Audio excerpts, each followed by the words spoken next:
Do livro Caminho, Verdade e Vida, capítulo 22, de 180. Que buscais? Psicografado pelo médium Chico Xavier, através do Espírito Emmanuel. 22. Que buscais? E Jesus, voltando-se e vendo que eles o seguiam, disse-lhes: Que buscais? Anotado por João, capítulo 1, versículo 38. A vida em si é conjunto divino de experiências. Cada existência isolada oferece ao homem o proveito de novos conhecimentos. A aquisição de valores religiosos, entretanto, é a mais importante de todas, em virtude de constituir o movimento de iluminação definitiva da alma para Deus. Os homens, contudo, estendem a esse departamento divino a sua viciação de sentimentos, no jogo inferior dos interesses egoísticos. Os templos de pedra estão cheios de promessas injustificáveis e de votos absurdos. Muitos devotos entendem encontrar na divina providência uma força subornável, eivada de privilégios e preferências. Outros se socorrem do plano espiritual com o propósito de solucionar problemas mesquinhos. Esquecem-se de que o Cristo ensinou e exemplificou. A cruz do Calvário é símbolo vivo. Quem deseja a liberdade precisa obedecer aos desígnios supremos. Sem a compreensão de Jesus, no campo íntimo, associada aos atos de cada dia, a alma será sempre a prisioneira de inferiores preocupações. Ninguém ouvide a verdade de que o Cristo se encontra no umbral de todos os templos religiosos do mundo, perguntando com interesse aos que entram: que buscais? Emmanuel, Pedro Leopoldo, 2 de setembro de 1948.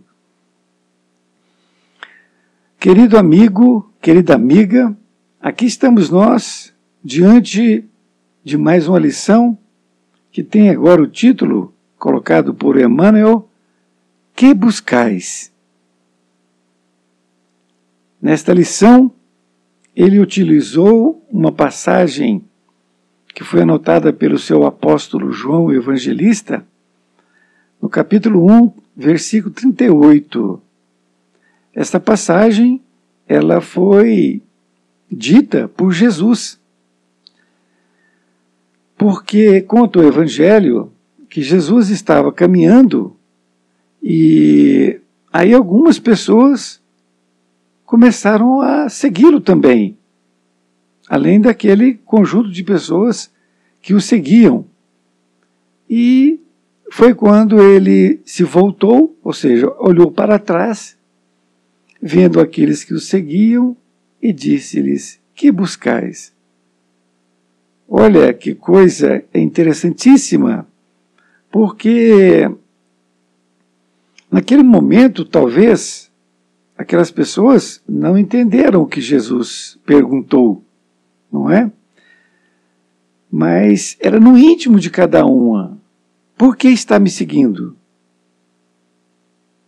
Então, é o motivo pelo qual eles estavam seguindo no seu íntimo, não é? Não era simplesmente seguir. E essa palavra que Jesus disse, que buscais? Está buscando o quê? E essa é a pergunta que Emmanuel diz para nós, para que a gente possa refletir. O que nós estamos buscando com o Evangelho de Jesus? Não é? O que nós estamos buscando? Então, Emmanuel, ele começa já a nos explicar de que a vida em si é conjunto divino de experiências. Realmente é um grande fato, porque nós temos experiências de todos os tipos nessa vida que a gente está, não é? São experiências de todos os tipos que a gente tem com as pessoas, não é? Então, é muito rico a vida pelas experiências que a gente consegue ter. Mas ele já agora está falando de cada um de nós. Ele fala assim, cada existência isolada oferece ao homem o proveito de novos conhecimentos. Então, cada um de nós, com as suas experiências, que a gente vai almejando e conseguindo no dia a dia, nós vamos tendo um novo conjunto de conhecimento, cada dia que passa, tendo proveito daquilo.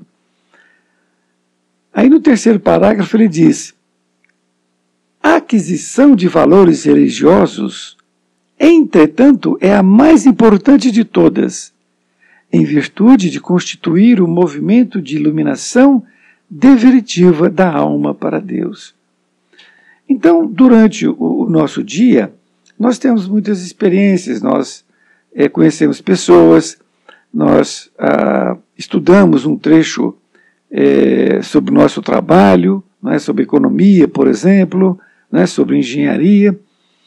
Nós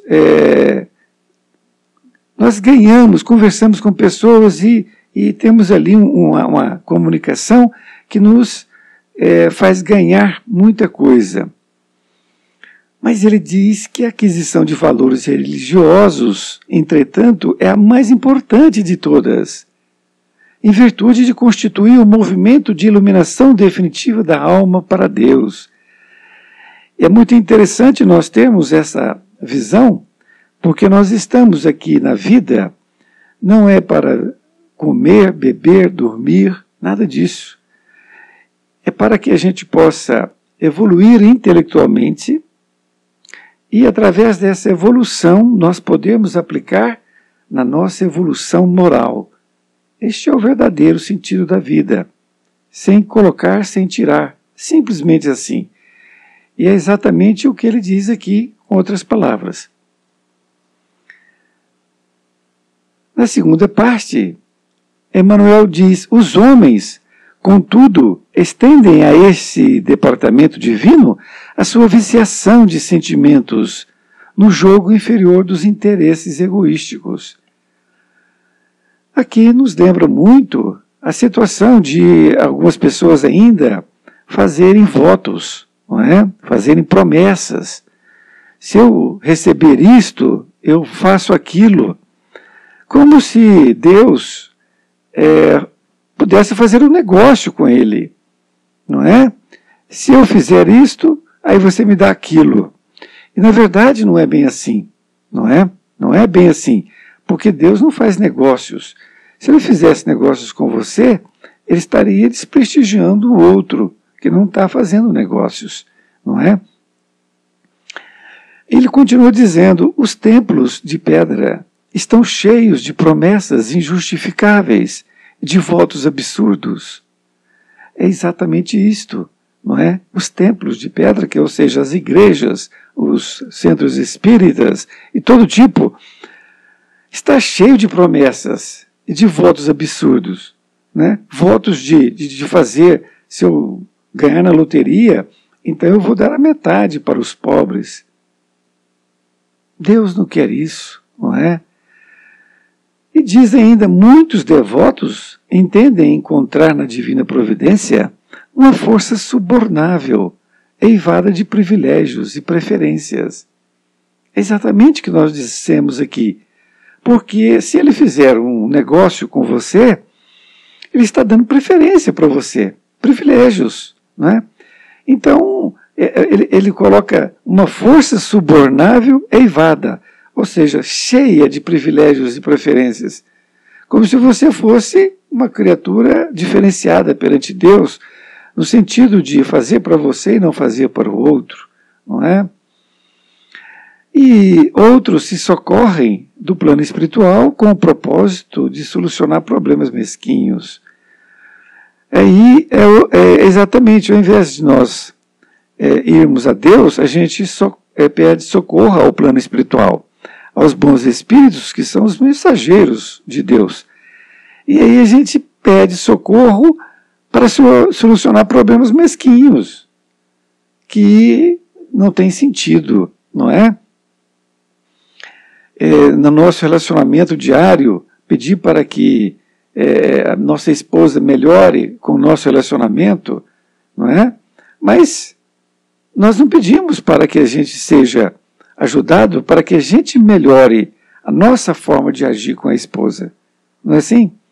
Então a gente quer que o outro seja melhorado, mas nós não. A gente não procura melhorar. E aí, nessa outra parte, ele diz: esquecem-se de que o Cristo ensinou e exemplificou. Então, é exatamente isso que nós temos que fazer. É claro que nós não vamos fazer na amplitude que Jesus fez, é óbvio, mas tudo no seu nível. Então, ele ensinou e exemplificou. Então, o que nós temos que fazer? Nós temos que estudar, nós temos que ensinar para o outro, não é? Falar para o outro, ensinando para o outro. Seja para o nosso filho, para a nossa esposa, seja para o nosso pai, para o nosso amigo, para o desconhecido. Nós temos que ensinar e exemplificar. Exemplificar é colocar em prática esse ensinamento, não é? É exatamente isso que nós temos que fazer. E Emmanuel fala assim: a cruz do Calvário é símbolo vivo. Então, olha como que nós estamos vendo a cruz do Calvário. Com que olhos? Será que a gente está vendo Jesus pregado na cruz? Será que nós estamos achando ainda que a cruz representa ali que ele levou nossos pecados? Será? Os meus continuam aqui, e com certeza os seus também, não é? Então, se ele levou os pecados, foi de alguém, porque os meus ele não levou, não é? Agora, se nós entendermos que a cruz do Calvário, ela significa um símbolo vivo, é no sentido de que o Evangelho de Jesus, ele é um manual de conduta humana, que nós temos que estudá-lo e praticá-lo. Assim, nós estaremos evoluindo moralmente e espiritualmente. Ele continua dizendo: quem deseja liberdade precisa obedecer aos desígnios supremos. Olha, o que é os desígnios supremos? É só ler o Evangelho de Jesus, que nós temos ali todo aquele manancial, aquelas observações, aquelas histórias, aqueles ensinamentos que nos faz perceber que Deus não é um garçom, não é? Não é um negociante. Continua dizendo: sem a compreensão de Jesus no campo íntimo, associada aos atos de cada dia, a alma será sempre a prisioneira de inferiores preocupações. Então, Emmanuel, ele ainda nos fala de outra forma, né? Sem a compreensão de Jesus, ou seja, sem você compreender o porquê que Jesus veio, não é? Compreender o seu Evangelho, estudar o Evangelho de Jesus, porque se você não estudar o Evangelho de Jesus, você não aprende. E nós temos que estudar sempre, porque a cada dia nós temos uma nova compreensão do Evangelho, não é? Mais apurada, muita coisa importante que passou desapercebido. Então nós temos que ter a compreensão de Jesus na sua integralidade, no campo íntimo. Então nós temos que sentir o que Jesus pensou e sentiu naqueles momentos. Aí ele diz, associada aos atos de cada dia. Então nós temos que associar essa compreensão de Jesus associando aos nossos atos de cada dia, para com os outros. A alma será sempre a prisioneira de inferiores preocupações. Então, se você não tiver essa associação íntima com Jesus, você estará sempre sendo uma alma prisioneira de inferiores preocupações. Está deixando a vida te levar, não é? Mais ou menos assim. Na conclusão, ele diz, ninguém ouvide a verdade de que o Cristo se encontra no umbral de todos os templos religiosos do mundo, perguntando com interesse aos que entram, que buscais? A palavra ouvide significa não esquecer, né? Então ninguém esqueça. Umbral é aquela parte superior da porta, não é? Aquela parte superior da porta. Então, ele diz que ninguém se esqueça, não é? A verdade de que o Cristo se encontra no umbral das portas de todos os templos. Mas ele está lá sim, porque ele não quer que você vá ali pedir coisas que não têm sentido. Ele não quer que você faça isso. Você tem que entender o Espírito de Jesus. Então ele está naquele umbral. E ao você entrar, ele te pergunta com interesse a todos que buscais. O que verdadeiramente você está buscando da vida? É a pergunta que ele faz para você refletir, não é? No que você quer da vida. Se você quiser colocar em primeiro plano, não é, a riqueza material, não adianta buscar Jesus. Não adianta. Porque você está colocando em primeiro plano a riqueza material. E Emmanuel falou anteriormente que as experiências que nós temos no nosso dia a dia, as mais importantes são as aquisições espirituais. Essas são as mais importantes do que o intelecto. O intelecto serve para nós conseguirmos entender melhor, cada vez mais, o Evangelho de Jesus. Eu gostei muito da lição, aprendi muito com ela e espero também que você tenha aprendido e dado a você uma condição de você refletir sobre o que buscais da vida. Um grande abraço e até mais ver. Fique com Deus.